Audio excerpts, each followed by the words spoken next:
कहानी की शुरुआत होती है शिवगढ़ नाम के एक छोटे लेकिन खुशहाल गांव से। इस गांव में रहते थे 3 गहरे दोस्त, ज्ञान भैया, अज्जू भैया और राई स्टार। ये तीनों बचपन से साथ थे। राई स्टार एक ईमानदार और संस्कारी लड़का था जो गांव के कोने में एक छोटी सी मोमोज की टपरी चलाता था। उसका सपना था कि एक दिन उसकी टपरी का नाम शहरों तक फैले, राई स्टार मोमोज वाला। लेकिन ज्ञान भैया और अज्जू भैया कुछ और ही सोच रहे थे। Lamborghini, Ferrari, Rolls Royce. Ajju भैया बोले, ये सब मोमोज बेचकर नहीं मिलेगा, इसके लिए कुछ बड़ा और खतरनाक करना पड़ेगा। एक रात जब सारा काम खत्म हो गया तो अज्जू भैया ज्ञान भैया के पास आए और बोले, मेरे पास एक आइडिया है जिससे हम लोग रातों रात अमीर बन सकते हैं। ज्ञान भैया बोले, फिर इंतजार किस बात का, बता। अज्जू बोले, गांव के बाहर एक पुरानी हवेली है। लोगों का कहना है वहाँ एक खजाना छुपा है, सोना, हीरे। लेकिन सुबह के वक्त वहाँ लोग रहते हैं। रात को वहाँ एक परिंदा भी नहीं फड़फड़ाता क्योंकि लोगों का मानना था कि हवेली श्रापित है और वहाँ रहता है नेपाली बॉस का भूत जो खजाने की रखवाली करता है और जो भी चुराने आता है उसे जिंदा नहीं छोड़ता। रात के अंधेरे में अज्जू और ज्ञान भैया हवेली के अंदर चले जाते हैं। काफी देर ढूंढते ढूंढते उन्हें एक कमरे से आती रोशनी दिखती है। जैसे ही वो दोनों उस कमरे में जाते हैं वहाँ पड़ा होता है ढेर सारा सोना, हीरे और जवाहरात। दोनों की आंखें चमक उठती हैं, खुशी के मारे झूम उठते हैं। लेकिन ये खुशी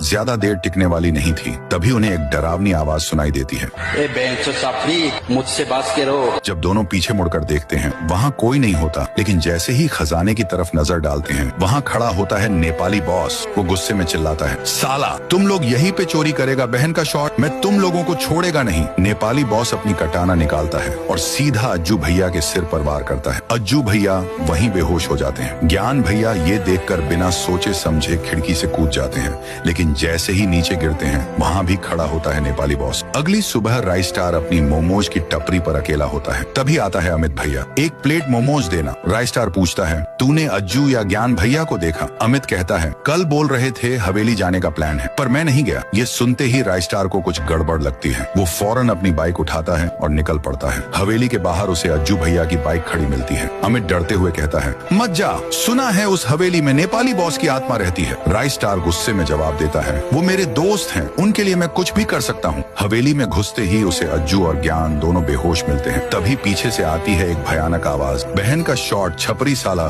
तुम लोग को समझ में नहीं आता है, मेरा यहाँ चोरी करेगा तो मैं तुम्हारा माँ भी शॉट डाल देगा। राय स्टार कहता है, लगता है तुमको मोमोज देना पड़ेगा। फिर शुरू होती है एक जबरदस्त लड़ाई। हवेली धुएं और चिल्लाहटों से भर जाती है। जब सब शांत होता है नेपाली बॉस, अरे भागो बहन शॉट, ये लोग तो मेरे गंड में हेड शॉट मार देगा। और राई स्टार, अज्जू भैया और ज्ञान भैया तीनों खड़े होते हैं राजाओं की तरह।